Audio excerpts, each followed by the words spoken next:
这是我们专门为开发板开的模具啊。这个模具呢也比较漂亮，比较精美。那么总共呢分成几个部件，一个呢是前盖，一个呢是后盖，还有就是上盖、下盖，还有包括那个导光柱和导光圈。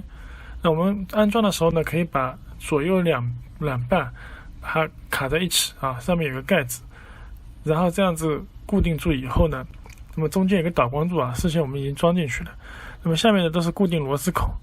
这边呢是一个底部底壳，底壳呢通过跟一个导光圈相连，这个我们可以把它挖开来，可以看一下。